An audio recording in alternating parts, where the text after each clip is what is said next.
how do we allow elderly people to access content without any technical knowledge, any technical skill, so without the hands.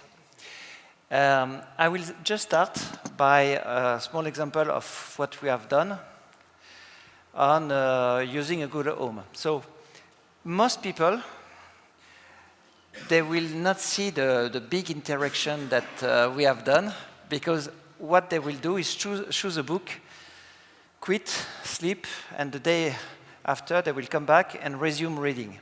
So what they will do when they wake up. Hey Google, I want to speak to Accessible Reading Canada. Welcome back to your CELA library. Remember, you can ask for help at any time. You are listening to the track 10 of Harry Potter and the Deathly Hallows, Harry Potter. Hey Google, Number 7, J.K. Rowling, reading. which you can... I stop here. The two men appeared out of nowhere, a few yards apart. And that's it. So the interaction, most of the time, will be really direct. You call the skill or action, it starts saying hello. If you are a standard user, you came yesterday, it will not even tell all the welcome, you can do this, you can do that. It will say, okay, you are reading this book, do you want to start again? You say yes, and go. You listen to the book. So it will be totally transparent for the user. And now we'll see soon that to find the book, it's a bit more complex. And I will just show something that maybe we won't show later. It's that we have discovered that for blind people, you can also play faster, which was not at all possible 6 months ago. Outside the office, she wore 6-inch dagger-like heels that would make a stripper Play faster. They were abnormal and painful to wear, and for that reason, she went barefoot at her Hey desk. Google, play faster. No sense of fashion, which was okay around BJC, where slumming had become the trend. Charlotte's problem was that she fancied herself a real trendsetter. Hey Google, play No one faster. So we see that Very from day one, for two reasons. The first was that Cleo had a reputation as a climber who was always on the prowl for a bigger job, something that was hardly unusual among the agencies. The second was related to the first, but far more... This one we don't understand, but blind people understand quite efficiently. So here we've got something that can be used for all people who will listen at speed 1, or for blind people who will listen with a fast speed. So it's something that is to replace CD-ROMs that are today generated by associations like Association Valentin Haüy each day in numbers. So I will just introduce the subject of this project, speaking about the architecture. You are a library. It can be an association, specialized association, or it can be a standard library. You have audio files, you have a database with metadata about the audio files. And we just ask the library to create an API for the database that exposes the content on the web, and to create a way to stream, to control the access to the audio files. So this is the blue part. This one is in the hands of the library. And as we will see, we use a standard API. And the advantage of that is that the library will keep its content as is, control its content, doesn't give the content to an external supplier. Then we build what we call webhooks, so small pieces of software that make the bridge between the world of Google today and the world of Amazon and this API, so the content which is stored on the web.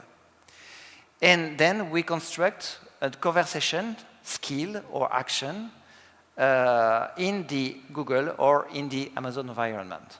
And that's it. So it's like an onion, different layers, meaning that every library in the world can benefit from the same API, the same webhooks, and just has to modify, localize the conversation.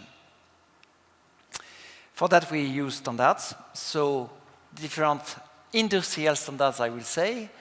OAuth 2 is a way to authenticate users and authorize users, and this is a web standard well known. OPDS 2, we talked about OPDS before, we use it to expose sequences, lists of audiobooks, and Readium Web Publications for exposing the book details, plus the audio content, which is in MP3. So this is the audio content that you find in DAISY audiobooks or in standard audiobooks. Just a note about the performances. This API must be quick because in the world of vocal interaction, you don't want to ask something to a machine that will answer 10 minutes later. So the API must answer in the 1.5 seconds, which is good for a good experience. We had two kind of issues that we have to deal with. First is to deal with DAISY files. DAISY files, as used in associations, are very complex. And on the web, you can't have something as complex as a DAISY file. So we have to generate things that are much simpler, Readium Web Publication Manifests, from the DAISY file. And because that takes time, 2-3 seconds, it's pre-generated. So in fact, we asked the library to for all the catalog to pre-generate the small Readium Web Publication Manifest and we provide the software for that. And dealing with MP3 access, MP3 on the web cannot be free lunch. So there must be some access protection on that. And depending, this is where we are flexible, depending the use case, depending where the files are stored, we provide ways and protocols to have access rights for accessing the MP3 only if you are registered, authentified by the library. So the architecture is flexible, but also usable generally in the world. So it was just an introduction, technical introduction, and now we'll speak about things more interesting, I guess. That's a By lot of Maaike. pressure. That's a lot of pressure. Can everyone hear me all right? Because, yeah, all good. Hello, everyone. It's coming. Perfect. So I'm Maaike Coppens. I'm the VP of Design at OpenDialog AI, and also an Amazon Alexa champion since this year, but all of that is not very important. What's more important is that what we are using to enable the Livre skill and for CELA library and also AVH is dialogue and is conversational AI. So there was some talk of AI already, and a lot of the time one might have the impression that it's all magical and it can write songs and it can talk. And if you look at presentations about general AI, it can do lots of things all by its own. But in reality, artificial intelligence is still a lot of artificial, and sometimes intelligent and sometimes not so intelligent. And so that's where design comes in and conversational design comes in. Because even if a machine can learn how to talk about a certain topic on a certain domain, as an organization, you also have prerequisites. You also need to know what you are going to talk about, and specifically about books, right?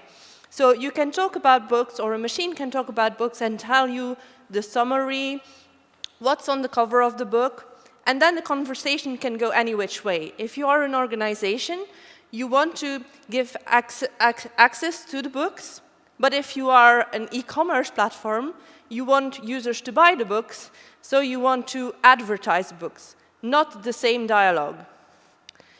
So EDRLab approached us with this wonderful project, Livre, that they were already experimenting with. But they had a desire to make it more widely available, also more robust, because from experience they were seeing that things could be still improved when it comes to the dialogue.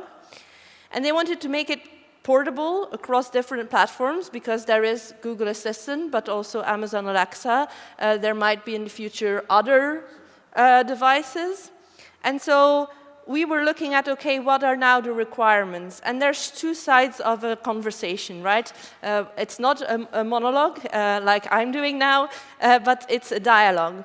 And it's a dialogue between participants, participant number one being the organization, and participant number two being the user. And what we are aiming to do is to get to a point of fluidity, because that's what makes a conversation, even human to human, very interesting. It's the fact that it's a fluid conversation. It's the fact that it flows. When you think about it and you talk to someone and it was very fluid, you get away from that conversation and you say, ah, that was a nice conversation. When it is a bit awkward and people are looking at each other and not really knowing what to say, or there are pauses or awkwardness, and you go, ah, I don't really know if I engaged with that person a lot. I don't know if there was a connection. And so it's all about creating that connection. And so there are some things, there are some measures, there are some parameters, values, that you can put against that fluidity. So what makes something fluid for an organization when they need to build such a model? What makes it fluid is that they can have flexible conversations. So a conversation that goes the same way all the time is very boring. If I talk to someone and I say, hello, how are you? I'm fine. Can I give you a book today? Yes, you can. Which book do you want? This book, okay, play. Great, but that's only going to happen in 5% of the cases. There are other things that are going to happen. So you need, as an organization, to have what we call a flexible model. And so at OpenDialog specifically, we have moved away from flowcharts and decision trees. If you do this, then do that. If the user says this, then say that, to make it more flexible. And that's why it looks like a mind map, because it's based on knowledge and context rather than decisions. Obviously, as an organization, you also want to have easy integrations. Laurent was talking about the architecture and the APIs. And you could write a bunch of code, and we still need to write a bunch of code anyway. But it is also nice to have an easy integration where you can put in a webhook URL and off you go. You map a few attributes here and there, and it works. And then finally, what you need is scalable content management.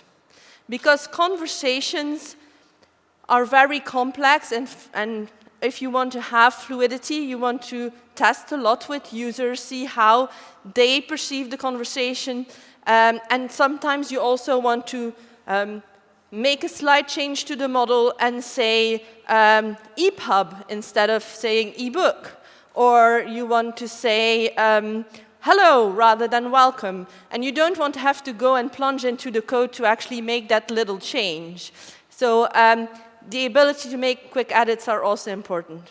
But more importantly than the organizations, enough about them already, are the users, the end users.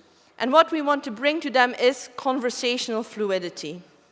And what do you need for conversational fluidity? This is actually already quite well known in overall user experience design, is context richness, making the experience interruptible, so giving the user the ability to interrupt what is going on, and redirectable, giving the user the opportunity to backtrack in the conversation, giving them the opportunity to say, I didn't understand that quite well, can you repeat that, please? And so how do we cook all of this up? How do we make this happen? The first not-so-secret ingredient, but it's a bit like salt and pepper, it's often forgotten, and then when you taste what you've cooked, it's not very good. It's conversation design. So conversation design, what does that do, actually? Well, we model the conversation based on context and topics, and I'll talk a bit more about that right after. But first of all, the first thing is discoverability. And we worked with the association and with the EDRLabs to look at what is a good name, how could users invoke this application, because you don't have a store, well, there is one, but nobody knows where it is or how to find anything. And the user has to know what they have to say. Alexa, talk to something, something. And that something, something needs to be memorable, and that needs to be easy and needs to be relatable. It needs to tell something about what you're going to experience. The second thing that's really important for fluidity is personalization. A conversational is very, very personal in essence. You talk to someone in a certain way, but not the same way to another person.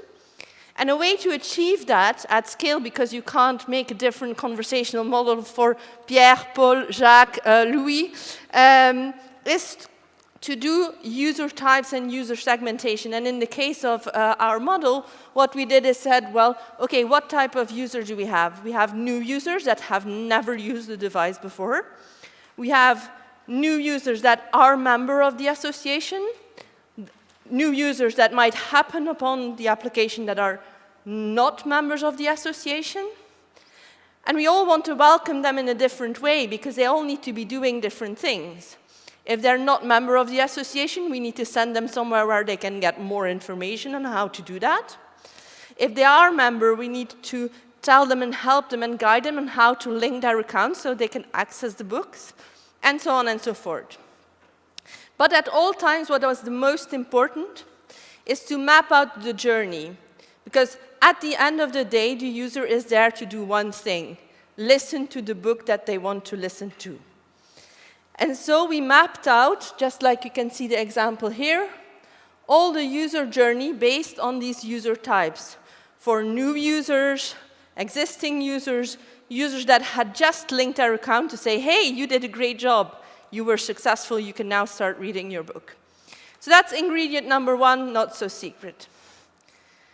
Next thing is the recipe, like how do we make this fluidity happen in conversational AI, and specifically for EDRLabs, is a topic-centric model. So as you can see, well, actually you can't see because there's so much detail there that it can't fit into one screen, is that we used buckets. And we used buckets of content and topics. So rather than saying a user is going to say, get me a book from my bookshelf, then we are going to say, hello, on your bookshelf you have 5 books. We said, okay, we need to identify what are the key topics. Key topics are searching for a book, continuing a book that you're already reading, checking out collections for inspiration, and we could go on and on and on, but we put things in buckets so that we could have a different conversation at all times. For example, if a user asks for help when they're just in the welcome topic, then it's likely they're asking for help about how this works and what they need to do. However, once they ask for help when they are in their bookshelf, and they might not have gotten any results from their bookshelf, then help might mean, oh, actually, I know I put things in my bookshelf, but you're not telling me anything of this. What do I need to do here? So it's quite different. So the fact that we use a model that is based on topics and not on decision trees allows for that flexibility to go with the user, to have a real conversation. And that also brings flexible grounding. So same user expression can mean different things. And so this context-aware model allows for interruptibility, because you can say, well, I am actually now in the bookshelf conversation, but I want to jump to I want to finally resume the book that I was reading. So rather than taking you through a whole meandered path, like a labyrinth, it's more like Dorothy's shoes when you clack 2 times and then you go home again. So that's the recipe. And then finally, what is the secret sauce? The secret sauce is scalable content management.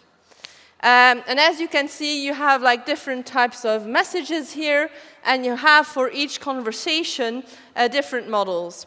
But very interestingly, Laurent asked us to do it in several languages, English and French, and for different organizations.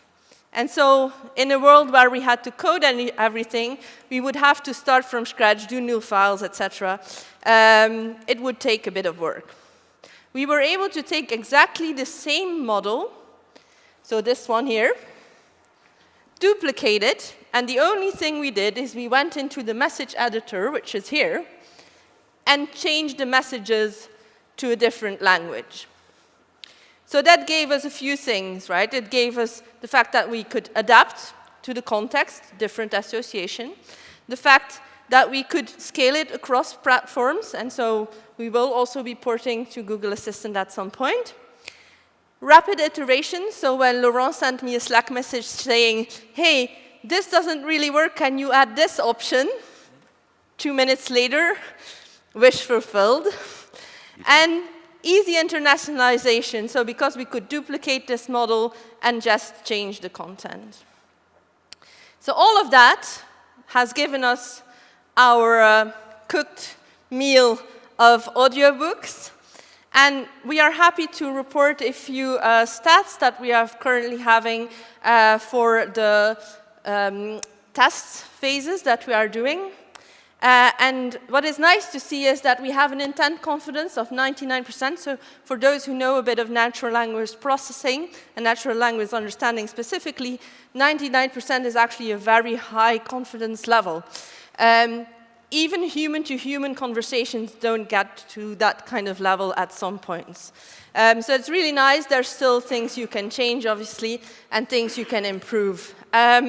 What's really interesting, though, is that we have, if you look at the average sessions per customer, so per person that uses it, they are actually interacting with the skill quite a lot. So on some days, even 25 sessions, which is very nice and interesting. And as well, the success rate. So the success rate of the skill, so successful conversations that people are having with the library skill are actually quite high. The failed ones, I think, are at the most 2%, and the user hasn't responded are at 0 at all times. So quite some interesting results, but the one graph that's not showing here, that's even more important, and that has showed the efficiency of the fact that we did the journey mapping up front, is that the most used intents to this day are next, previous, resume, play, go back, everything that has to do with the actual interaction with the book. And that's really a positive signal because we didn't want users to hang around in the navigation or the selection of the book. If the most used intent would have been next, navigation, or another list, or bookshelf, and then search again, and not next, play, resume, we would have a whole different story. We would say, well, actually, users are not getting it. They are lost in the labyrinth. But the stats actually show that they do get quite quickly to the book and then start interacting with, and that is a lot of navigation. It's not just, I start at point A, I sit around and listen up to point Z. No, I go back, I ask the player to repeat, etc., etc. So that's it for me. I'm sure Basile will talk some more about how it all works together.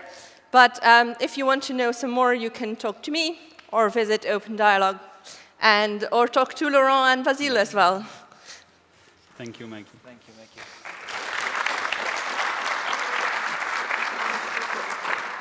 Maaike. Just before Basile starts, this project we have started as an experimental project in 2019, and in fact, at the moment we are working with two partners: CELA in Canada and AVH in France, and a new partner is coming for 2023, NLB in Norway.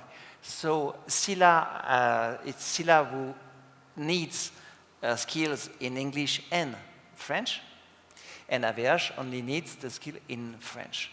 Yes. And NLB will need only the skill on Google because Alexa doesn't provide the Norwegian localization. So you see that the situation can change, and we manage that with a unique solution which stays flexible. Yes. And last thing, in CELA, the experimentation is ongoing with something like 40 testers at the moment, in English and in French. And so we have the first feedback. that we have been able to see. And we will have a report, a real report in 1 week or two about what is good, what is not good enough, what can be, what can evolve. And the interest of this project is that because it's a collaborative project, what CELA sees will be given to AVH, what AVH sees will be given to CELA and NLB, and so everybody will go up at the same time. There's always room for improvement. Always. Yes, thank you, Laurent. I'm going to start by thanking the French National Center of Books and the Mondain-Kern Foundation because they gave us subvention for this project, for us and for EDRLab too.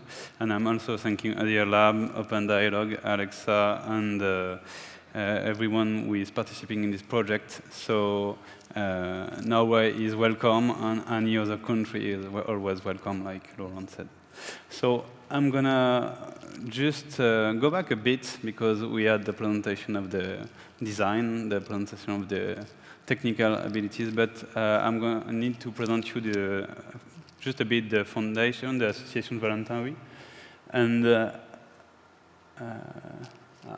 it's not working. I don't know. Encore? Tu essayes d'aller en arrière? Okay, my bad. So the Valentin Haüy Association exists for more than 130 years now, and they always have worked with disabled people with disabilities and blind at first, and now we are working with partially sighted people and also dyslexic people too, since 2018.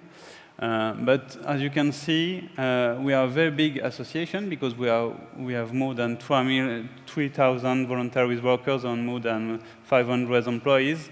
But in fact, we are only making almost 3,000 books a year for these kinds of people. So the fact is, even if we are a big association, we can't afford to make every book. So we're very looking forward to the accessibility directive in 2025 and how publisher can produce accessible books to help us. So the idea of this project is to help people with print disabilities and reading impairments. So for the association, we have the visual deficiency, the motor deficiency, the intellectual deficiency, and also cognitive disorders. But we have a library, the Valentin Haüy library, and we have 12,000 users, active users, because we know that it doesn't always the case. And we are lending 3,020 books a year. So that's a lot. But most of the books, as you can see, are audiobooks, DAISY books, which is very different from Italy, for example. And so the reason why we moved on this project with EDRLab at first, I think it was you that came to us at first, but the idea is that, as you can see, we are burning more than 100 CDs a year, and I think from Norway that you are burning like 500. Okay, so as you can see, it's 42% of our users so far, so at almost 6,000 people who are still using CDs. No. And even if we are burning CDs with automatic burners, the fact is we need people to put them in letters to send them to people. So it's taking quite some time. We have to buy the CDs too. So there is a lot to be done, and since our users are growing, we always have to burn more CDs. So the idea was also that with COVID and since 2018, we have more and more people with dyslexia and more young people. And most of them, as you can see, cannot access fully our library at all. And so we were looking for solutions to render our audiobooks to them easily. So we are calling our solution the skill for Alexa and Google Action for Google, Valentin Lecture. We have to pick a name. I don't remember the name the CELA chose, but... Lecture Accessible Canada. Yeah, Lecture Accessible Canada, thank you, Laurent. And so the idea of this tool is that since it's a reading and listening tool controlled by your voice, and since you have nothing to do to access it, you don't have to manipulate a CD, you don't need to process a device for the CDs, and as you know, it's beginning to be more and more difficult to find devices where you can put CDs into, apart from specific devices like DAISY readers. So we worked on that. And we wanted to do many things with the skills and the Google Action. So at first, we want to search a book from a catalog. So we have big references of, I think it's 60,000 books, because we have a link with ABC. And you need, of course, to check the new books. So the librarians are able to push new books into the system, and you can check, for example, if you want to read some comedy, some polars, I don't know, you can. And of course, you can also navigate and read your book, like Maaike said, and we will try to show you something after that. And of course, when we started the project, wanted to start the project with Laurent in 2019, the main reason why we didn't proceed with it was because Google wasn't able to continue the reading after we left. So that was a no-go for us, because if we can't continue the reading, you have to start all over again. It's too complicated, because all other devices are able to go back.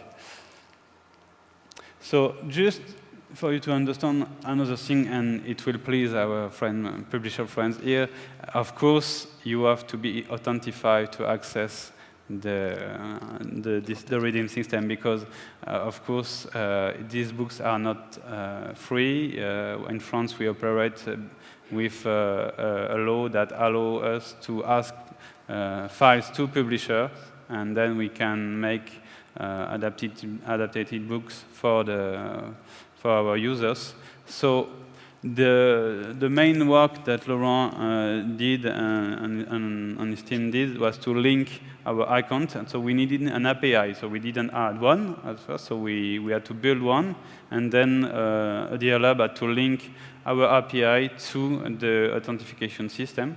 So now, when you start your first time with the Google Home or the Alexa, the Amazon Alexa, you have to give your authentication IDs. But the difficulty here is that, of course, it's not easy to do for a person who can see or who can partially see, or even for dyslexic people.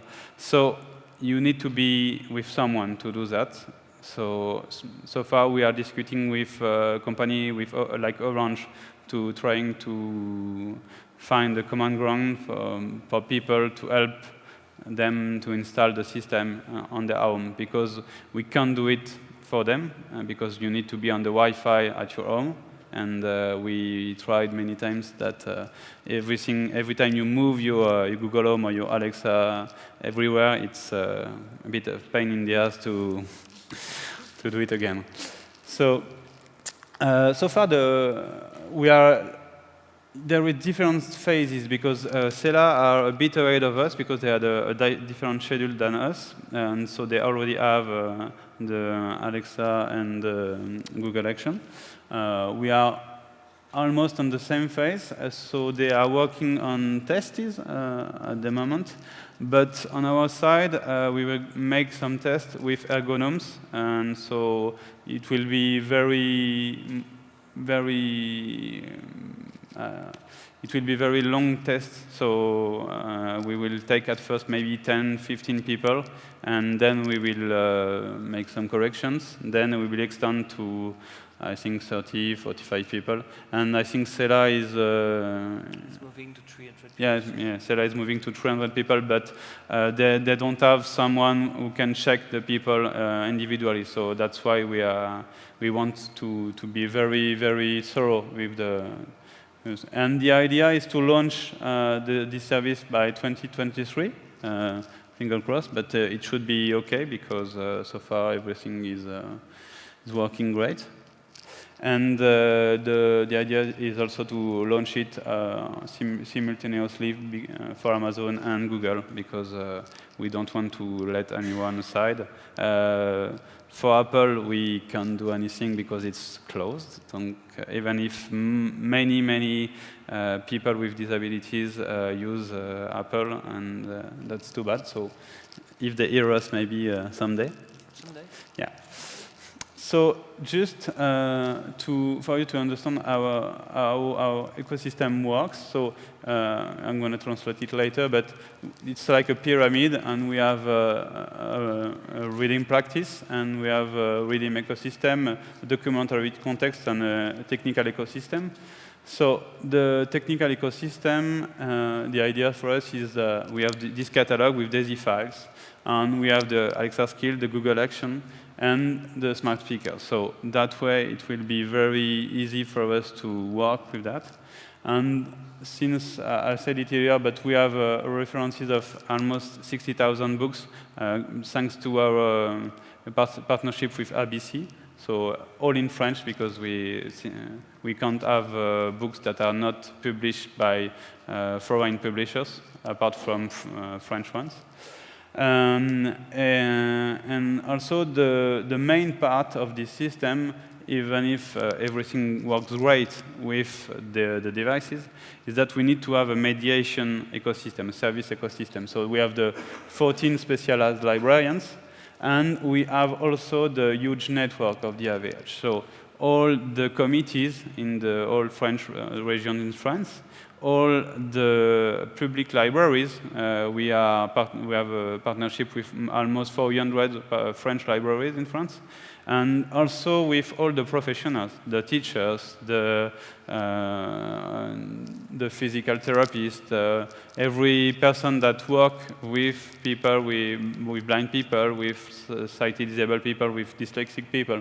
So all of them are going to help the system to work because, as you can see at the end, even if today I need a book, I'm either going to the website or I can log in and download it, but that's not the most part of the people. And most of them are calling, then we burn the CD and we send them. But from this system, family or even teachers or even librarians from the association, they can push the books the people want into the system, into their account. So that way they will find the book they want with their personal list, and they will be able to access it very easily. So what's next? At first, we started this work on smart speaker, on books, on audiobooks, but in fact it's offers many other opportunities because with that kind of connection we can also work for the next part to connect our library or even other things to many apps, for example, and to help other people.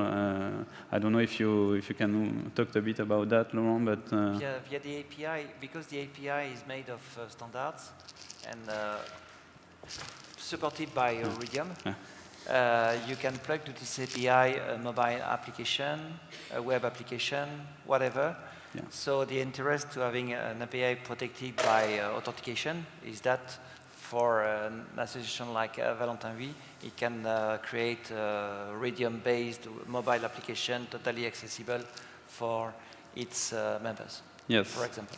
So just before we finished and everyone goes to the cocktail, we will try to do a live demo because Laurent showed you some listening part, but apparently Let's try. it should be working. So I let you.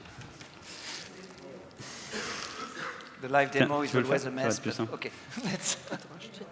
Ouais. Vas-y, ça doit marcher déjà. OK Google, parlez avec Valentin. Ah non, il faut que je coupe le mien. Le micro est de nouveau opérationnel. Yeah. Super. OK Google, parlez avec Valentin Lecture.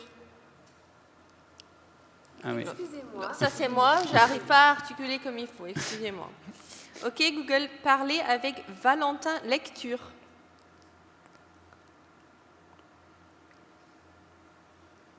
D'accord. Voici Valentin Lecture. Bienvenue dans votre bibliothèque EOL. Vous êtes en train d'écouter le chapitre 2 de Le noyau d'abricot et autres contes, Giono, Jean, que vous pouvez reprendre maintenant. Vous avez également 3 autres livres récents que je peux lister. Et bien entendu, vous pouvez consulter votre liste personnelle ou naviguer dans nos collections.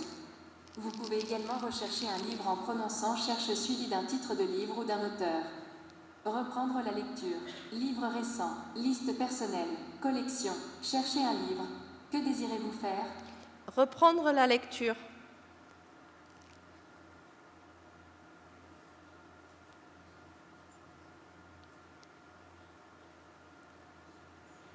Excellent choix. Avant de commencer, laissez-moi vous rappeler comment fonctionne ce lecteur. Vous pouvez mettre votre lecture en attente à tout moment en disant Google, pause. Google, lecture vous permettra de reprendre votre lecture là où vous l'avez posée. Vous pouvez également naviguer entre les chapitres en disant Et Google, suivant, ou Et Google, précédent, à tout moment. Reprenons la lecture de Le noyau d'abricot et autres contes. Le droit voisin instituant une exception au bénéfice des personnes atteintes d'un OK handicap. Google, pause. OK Google, lecture. Comptée et ne doit en aucune manière être transmise à un tiers de quelque façon que ce soit. OK Google, stop. Yes. Thank you. Ça marche. Ça marche.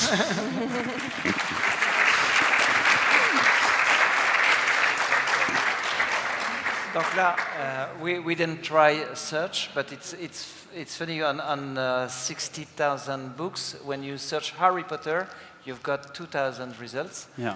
But the first one are really Harry Potter and the Deadly Hallow, etc. So after many testing, I now know all the books by Harry Potter. Also, we had a problem with not a problem, but a difficulty with the search.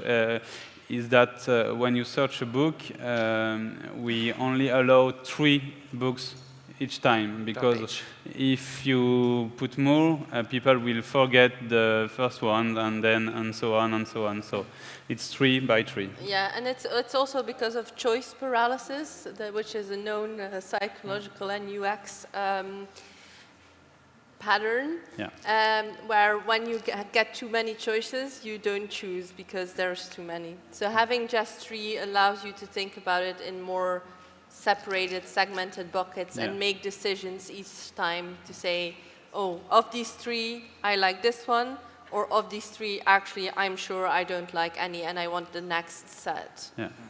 So that might be, so now it might be a bit complicated sometimes, because from one word you can find 30,000 references, but it's very easier if you know already the book that you want to read. So. And you can search for book title plus author. Yeah. So it can be it can narrow the results. Yes, in the model we've also kind of provided for the option to search just by author, by book plus author, and perhaps one day a book like this one. That would be awesome. Yeah. Why not? And what is very interesting with the AVH and CELA situation is that they've got librarians and elder people. They call by phone the librarians. They say, I would like you to hold for me to book for me these audiobooks. And then when you ask for your personal library to Google or Amazon, you get the list of books that are reserved for you. So you don't have to search in a huge database. You can easily, with a mix of intelligence, real intelligence of librarian and machine, you can have exactly what you want very easily. So all this system, we try to go straight to the point. Avoid too many searches by people, but we still provide the search because ultimately it's well, extensive way of getting stuff done. Do you have some questions before we have a drink about this project? You want a drink? So let's have a drink. So thank you very much.